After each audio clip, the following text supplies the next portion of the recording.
신앙 고백 우리 하겠습니다. 나는 전능하신 아버지 하나님 천지의 창조주를 믿습니다. 나는 그의 유일하신 아들 우리 주 예수 그리스도를 믿습니다. 그는 성령으로 잉태되어 동정녀 마리아에게서 나시고 본디오 빌라도에게 고난을 받아 십자가에 못 박혀 죽으시고 장사된 지 사흘 만에 죽은 자 가운데서 다시 살아나셨으며 하늘에 오르시어 전능하신 아버지 하나님 우편에 앉아 계시다가 거기로부터 살아있는 자와 죽은 자를 심판하러 오십니다. 나는 성령을 믿으며 거룩한 공교회와 성도의 교제와 죄를 용서받는 것과 몸의 부활과 영생을 믿습니다. 아멘. 301장 찬송하고 말씀을 봅니다. 301장입니다.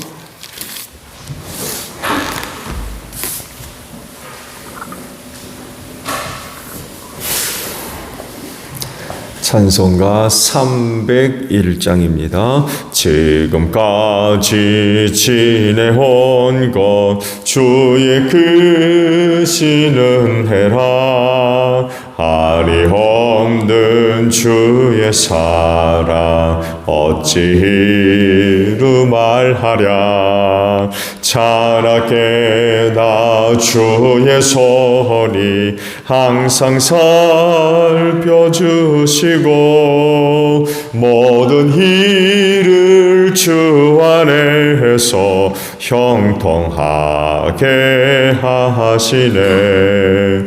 몸도 맘도 연약하나 새 힘받아 살았네.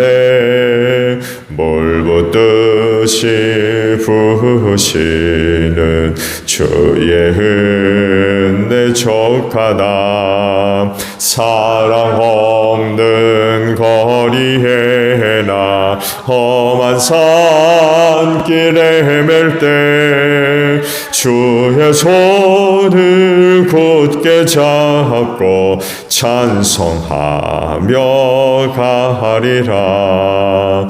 주님 다시 배울 날이 날로 다가와 무거운 짐 주께 맡겨 벗을 날도 멀잖네. 나를 위해 예비하신 고향 집에 돌아가 아버지의 품 안에서 영원토록 살리라. 말씀을 봅니다. 고린도후서 6장에 있는 말씀입니다. 1절로 13절까지예요.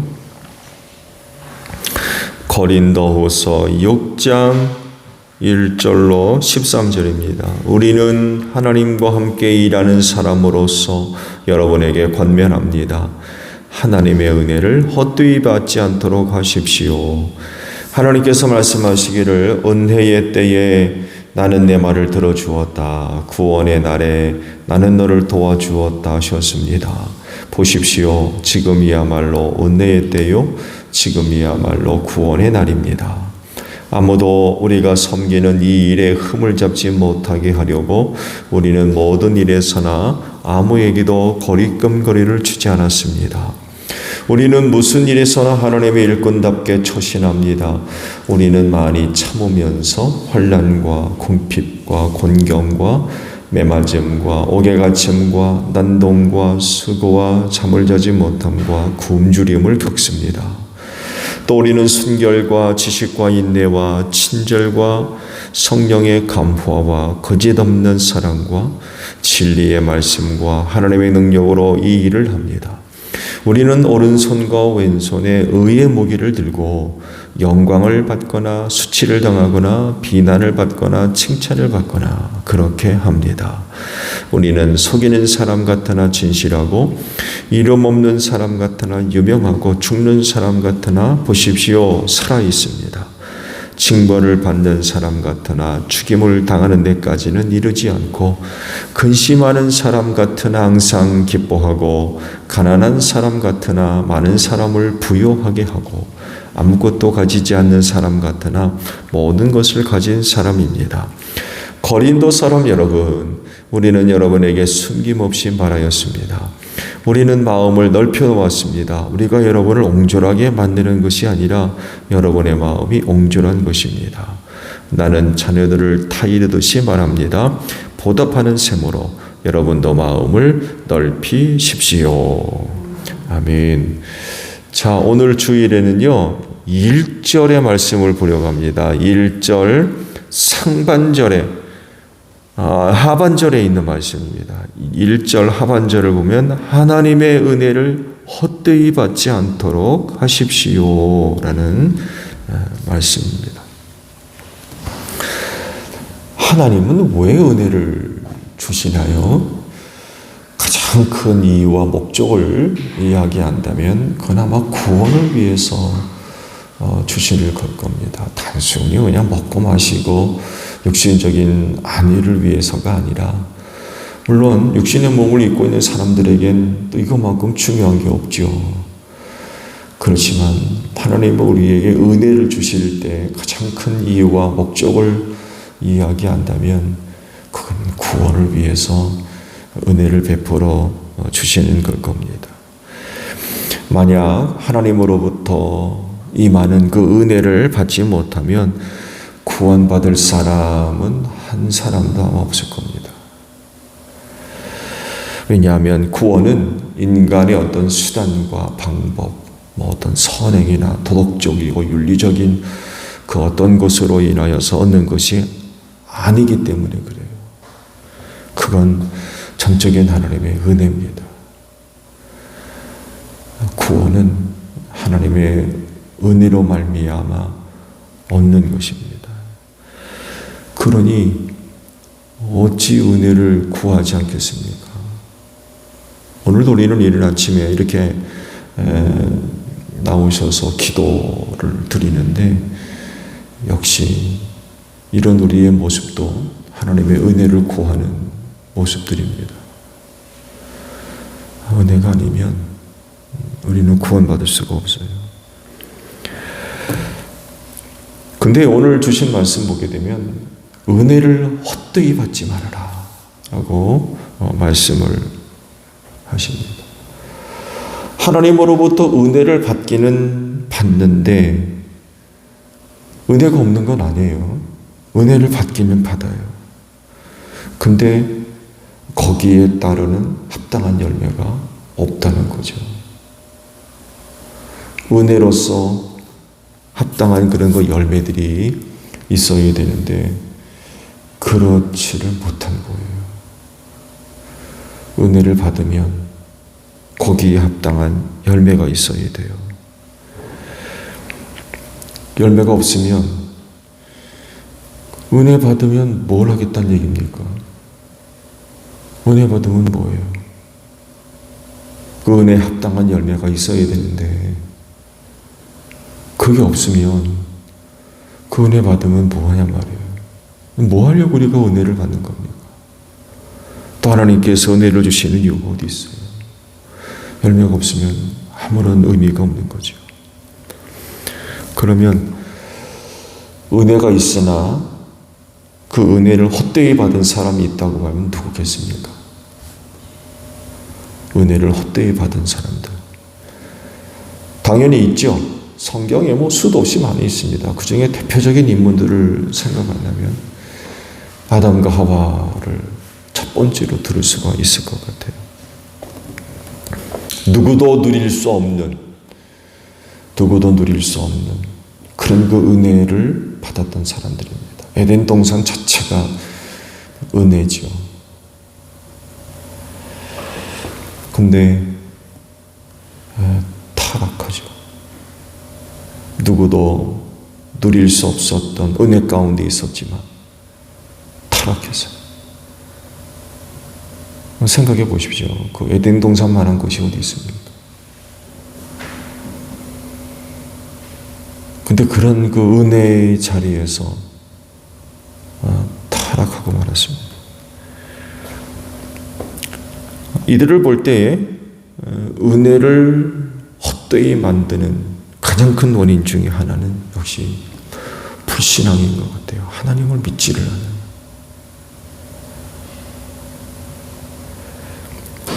하나님을 신뢰하지 않습니다. 이렇게 되니까 사탄의 유혹에 약해질 수밖에 없죠.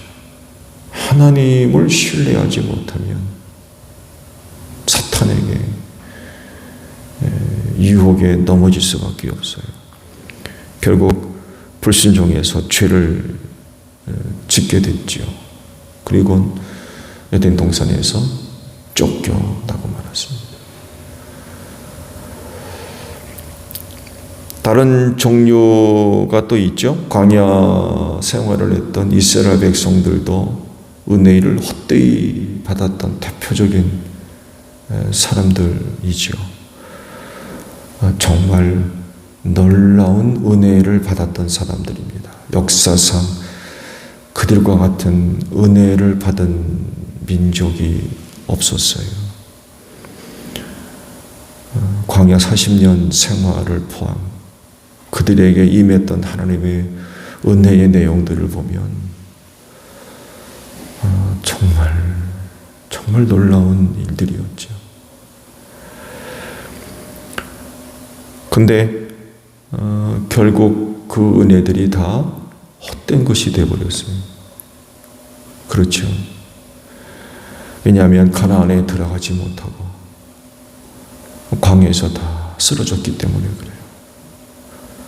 단 두 사람 여호수아와 갈렙만이 출애굽 1세대 가운데 그 두 사람만이 가나안 땅에 들어갔어요. 나머지는 다 광야에서 쓰러질 수밖에 없었죠. 불기둥과 구름기둥이 있었어요. 낮에는 구름기둥이 나타나고 밤에는 굴기둥이 그들 가운데 나타나서 그들을 비추고 가리우며 이끌어 가셨죠. 상상만 해도 참 놀라운 현상이 있었던 것 같아요. 그냥 하늘에 구름 기둥이 떠 있는 것이 아니라 기둥이 섰대요. 구름 기둥이 섰대요. 밤에는 불기둥이 섰고 신비한 거죠. 살면서 그런 거 볼 기회가 얼마나 되겠습니까? 그런데도 그들은 날마다 이거를 봤어요. 날마다 이른 아침에 일어나게 되면 뭐가 떨어져 있어요? 만나가 떨어져 있었어요. 만나.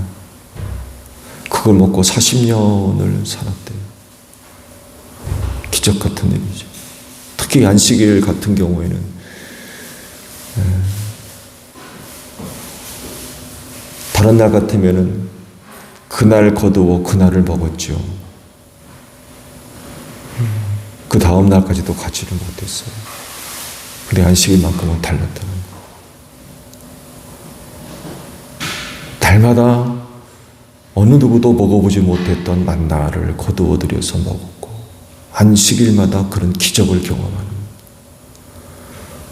그런 놀라운 일.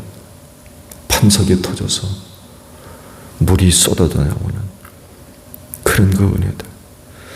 근데 그걸 눈으로 보고 귀로 듣고 손으로 만진 바가 되고 입으로 먹은 바 됐던 그런 사람들. 근데 결국 다 쓰러지고 말았어요. 말씀드린 대로 인류 역사상 그런 그 은혜를 받은 나라와 민족이 없는데 그럼에도 불구하고 그랬던 그들이 다 광야에서 쓰러지고 말았다는 것입니다. 은혜를 헛되이 받은 거죠. 그런 은혜를 받았으면 가나안 땅에 들어가야죠.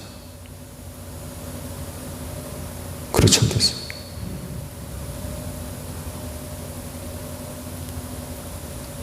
나 같으면 충분히 가나안 땅에 들어갈 거다. 그렇게도 생각하기 쉽지만 과연 또 그럴까요? 그렇습니까? 참 생각해 봐야 할 것들이 많이 있는 것 같아요. 하나님을 섬기는 사람으로서 거룩한 묵상을 통하여서 광야 공동체 안으로 들어갔을 때 나는 과연 어떻게 살았을까? 이스라엘 백성들이 광야에서 보여준 모습들을 보면 그날 아침에도 만나를 거두어서 음식을 해 먹었음에도 불구하고 원망하고 불평하고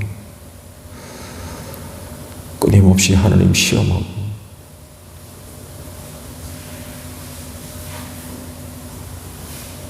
그러지는 않았을까? 여러분, 은혜를 헛되이 받으면요, 다른 사람보다 더 타락합니다.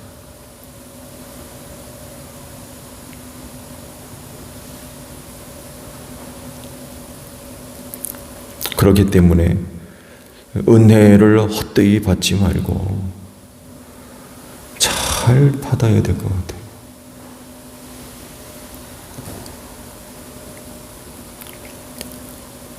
우리가 하나님으로부터 임하는 그 은혜를 제대로 잘 받으려면 무엇보다도 우리 안엔 그 믿음이 굳건하게 세워져야 되겠죠.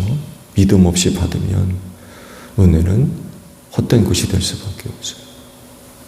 믿음을 점검하십시오. 은혜는 그 믿음 위에 임하는 것입니다. 믿음이 없으면 은혜를 우리 안에 담아둘 수가 없어요. 불신앙이 하나님으로부터 임하는 그 은혜를 다 흩어버리는 거죠. 모아두지를 다 없어져. 아무리 신기한 걸 보고 들어도 먹고 마셔도 믿음이 없으면 은혜는 우리 안에 남아있지를 않아요. 그 불신앙이 소중한 은혜들을 다 갉아먹어버리는 거죠. 남아있지는 못하게 만들어요. 말씀을 드린 대로 그 누구도 경험하지 못했던 놀라운 은혜가 아무리 있어도요, 날마다 눈으로 보고 귀로 듣고 입으로 먹고 손으로 만져도 믿음이 자리하지 않으면 은혜는 절대로 남아있을 수가 없어요. 어디론가 다 빠져버리는 거죠. 하나님의 은혜는 그 믿음 위에 임하는 겁니다. 그 믿음으로 남겨지는 거고요. 그래서 은혜를 헛되이 받지 않으려면 반드시 믿음을 점검해야 됩니다. 오늘도 이른 아침을 통하여서 여러분의 믿음을 온전히 할 수 있는 여러분들이 되시기를 바랍니다. 오늘 하루 동안에도 우리를 위한 하나님의 은혜가 차고 넘칠 겁니다. 그러나 믿음이 없으면 그 은혜 절대로 볼 수 없습니다. 절대로 들을 수 없고요. 우리 안에 남겨질 수가 없어요. 은혜는 믿음으로 말미암아 얻어지는 것이고 그 믿음 위에 임하는 것입니다. 하나님께 늘 감사하십시오. 원망하고 불평하는 사람들에겐 하나님의 은혜는 아무것도 아닙니다. 원망하고 불평하는 사람들에게 하나님의 은혜가 무슨 의미가 있어요? 이스라엘 백성들의 예를 말씀을 드렸습니다만 해도 그런 놀라운 은혜가 있지만 그런 은혜 가운데에도 다 원망하고 불평하니까 은혜가 아니에요. 원망하고 불평한 사람들에게 은혜가 무슨 은혜입니까? 그 뭐가 있어도 은혜가 될 수가 없어요. 그렇지 않나요? 은혜는 감사한 사람들에게 은혜입니다. 근데 감사하지 않고 조금만 뭐가 해도 그냥 죽이니 살리니 애국으로 가자느니 난리네. 그러니 그 은혜가 은혜입니까? 은혜가 될 수가 없는 거죠. 그래서 은혜를 헛되이 받지 아니하려면은 감사할 줄 아는 사람이 되어야 돼요. 성경도 우리에게 늘 말씀하시는 것이 감사해라. 모든 것에 항상 감사해라. 그런 거 말씀을 하시는 거예요. 감사하지 않으면 은혜가 될 수 없습니다. 그래서 은혜를 헛되이 받지 아니하려면은 하나님께 감사할 줄 알아야 돼요. 모든 일에 다 감사하셔야 됩니다. 그래야 은혜가 됩니다. 그럴진데 오늘 하루도 믿음 위에 서 있는 여러분들이 되시고 또 하나님께 감사할 줄 아는 여러분들이 되시기를 바랍니다. 그래야 은혜를 헛되이 받지 않습니다. 그리고 그 은혜로 말미암아 결국 우리는 구원에 이르게 될 줄로 믿습니다. 오늘도 새벽 제단을 통하여서 여러분의 믿음을 굳건하게 세우고 감사를 회복하는 여러분들이 되시기를 바랍니다.